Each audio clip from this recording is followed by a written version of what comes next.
I'm analysing and breaking down Dream's Minecraft Speedrunner vs 4Hunters Grand Finale. If you like this video, consider subscribing and also be sure to check out the original video linked in the card and the description. Let's get into this. There are a bunch of high IQ moments in this video, as well as a few goofs, and I'll be covering them all. I'll also be offering speculation and food for thought on some moments, and we're starting off at, well, the start of the run.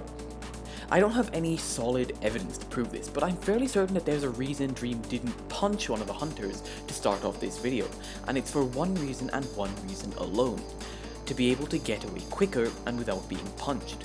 The hunters are constantly looking at Dream at the start of manhunts, which means that to be able to punch one of them and run away, all while keeping the element of surprise, he has to punch someone to his side and only then sprint in the direction he wants to head. I'm fairly certain that doing this will cancel some of the momentum you gain from sprinting at the start, and Dream not punching the hunter, with thus breaking tradition, probably surprised both them and gave him an initial speed advantage, letting him escape from the hunters at the start much quicker and thereby letting him escape unscathed. The next bit of the video is fairly normal, with only a few interesting things to note. The first thing you can see is how far ahead Dream has his plays planned. Here, in the shipwreck, he crafts a pickaxe and a sword. Not an axe, even though he has an iron for it, a sword. Swords, well, they suck in the bluntest of terms, since shields are allowed in Manhunt, so it really makes no sense to have one of them. Or at least, that's what it seems like. You see, a little known fact about swords is that they're the tool of choice for breaking cobwebs, apart from shears of course.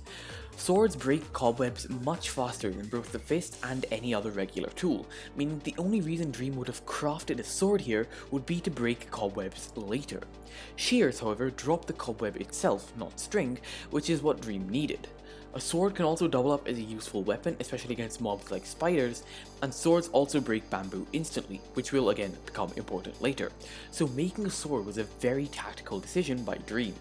Dream then continues this line of thought, and instead of ignoring spiders and cobwebs in the mineshaft he drops into, as would be easier and more conventional, he actively engages with them and even risks giving away his location by breaking cobwebs while near the hunters. He wouldn't do that without a solid reason for breaking them, and that reason is string. Which, on second thought, isn't that solid, but you get what I mean. Cobwebs drop string when mined with the sword, and the reason he needs string will be clear in a second. Before we can get to that, however, we need to talk about this part of the video. Dream is in a fairly small cave below the mineshaft with both George and Sapnap. He knows that he can't hide forever and needs to somehow get out, but also knows that moving from his hiding spot would be certain death. Instead of staying and trying to engage a 2v1 which would be very difficult to win, Dream does something else. He knows that he can place and break blocks without the hunters getting suspicious because he heard Antfrost say that he was mining. Therefore, he pillared directly up to try and escape and used gravel at the start of the pillar. This is because gravel notoriously generates in weird ways and isn't like cobblestone, which would give him away if he placed it. Therefore, he pillars up to a decent height with gravel and then switches to cobblestone to avoid suspicion. There's also an insanely close call here. The hunters still don't suspect that Dream is as close to them as he actually is, and they could probably pincer and kill him if they realize fairly quickly. Antfrost, being the one who was mining, was able to hear the blocks being mined by Dream and asked if it was any of the other hunters, instantly suspicious. Thankfully for Dream, the others talked over him both times he asked, letting the green block man make a clean escape from a tricky situation. A little after this, Dream gets out of the mineshaft and starts heading back to the jungle spawn to try and get bamboo. Again, the reason for this will be explained in a bit. The thing I'm just a little confused about here is the whole parrot bit. Why did Dream spend so much time and so much energy on taming a parrot? For the meme? For some other purpose? Was there a reason for it? Do parrots have some hidden use that I'm clueless about? Was it a distraction, a ruse of some sort? It could be a callback to that one video on Dream XD where he messes around with the parrot to copyright in music for around 3 minutes. That would be dedication, I've got to admit. I don't know, I'm clueless, man. I assume that it was to distract from his real reason for going back to the jungle, which was, as I said, for bamboo. It's also possible that he wanted to intimidate the hunters by making them think that he had a wolf thanks to the achievement, and then kept the parrot alive when it died in the fire to try and mess with and confuse them. Another explanation was that it was just for content, because the manhunts are, well, for content. It's not the most satisfactory explanation, but hey, it ticks all the boxes. I'm genuinely interested though, why do you think Dream got so hung up over this parrot? Let me know in the comments below or on Twitter or something. Anyway, we come to the reason now for all of that bamboo and all of that string. Scaffolding. Scaffolding is a fairly new block to the game and as such has a few bugs and glitches associated with it, but again I'm getting ahead of myself. After the massive lava leaks, the reason it's so hard to navigate the nether is because the absolutely crazy topography of the dimension. There are ups and downs everywhere with no way to predict them. This, plus the fact that you can't MLG water bucket because it's the nether, makes it very dangerous to run around it, and scaffolding is the way Dream fixes this. Scaffolding's primary functionality is to act as, well, scaffolding for survival builders. To help with this, it's possible to crouch and descend through scaffolding at a set slow speed. This means that if you land and place scaffolding at just the right time, it's also possible to negate all fall damage. This means that with scaffolding there's no need for a water bucket in the nether, and therefore Dream would have much more versatility in terms of movement than the hunters. Ostensibly, seeing the jungle spawn he was in resplendent with both greenery and bamboo, Dream realized that he could craft scaffolding and therefore based all of his actions around getting both bamboo and string in the early game. This is also probably why he didn't enter the nether here, even though he had a bucket and the ability to make a portal. That's not the only reason Dream made scaffolding, however. As I said earlier, scaffolding is a relatively new block, and there are still some underlying glitches associated with the block, especially when playing on servers, due to the unique properties associated with scaffolding. All of these things came together to create a glitch which Dream exploited to quite literally walk on air and escape from the hunters, who were just left in the dust dumbfounded. Now, the way this glitch works is that if you place 2 blocks of scaffolding in under a tick, what this does is effectively create a ghost block of scaffolding that's only present client side. Now, for any ghost block, the second you interact with it, say by placing a block on it or something, the server and the client mismatch would cause the block to be removed. With scaffolding, however, when you place another piece of scaffolding on the ghost block, it creates a new one in the direction you're facing and only then destroys the old one. This means that it's possible to place a block and jump onto that block before the old one is destroyed, effectively creating a bridge in mid-air over any terrain.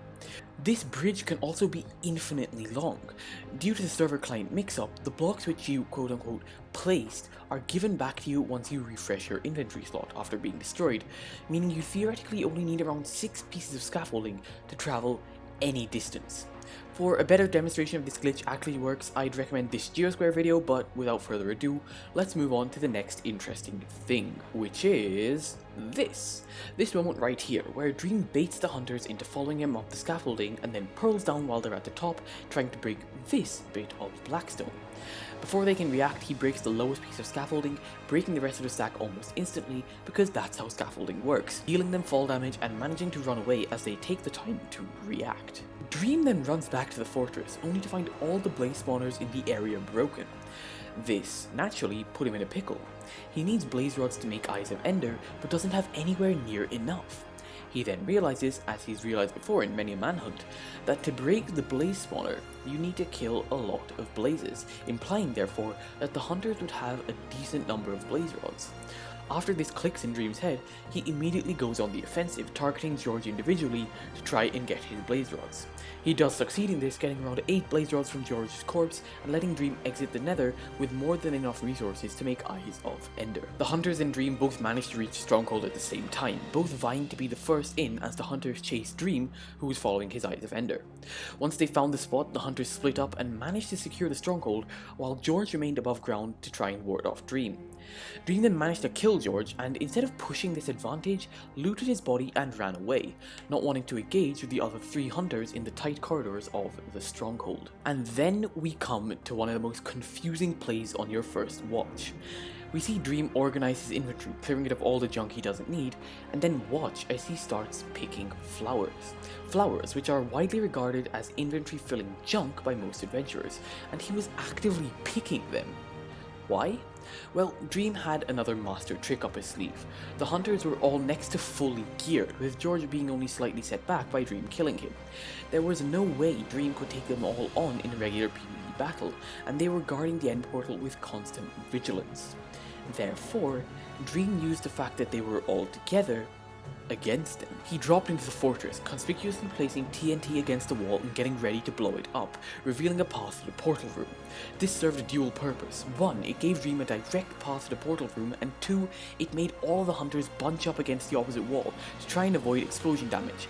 Then, before the dust had even settled, Dream whipped out 8 crossbows, all loaded with massively damaging fireworks crafted from the flowers, and unloaded them at the hunters in quick succession.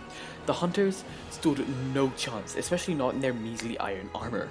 And that's how Dream won and got to the end killing the dragon.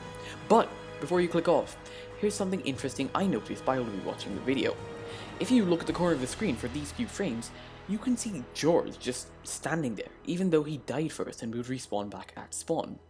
There are a few explanations for this weird phenomenon, like a server glitch or a respawn mechanic glitch, especially since the ghost of George disappeared a few seconds later. Just some food for thought I thought you might be interested in. Hope you enjoyed the video!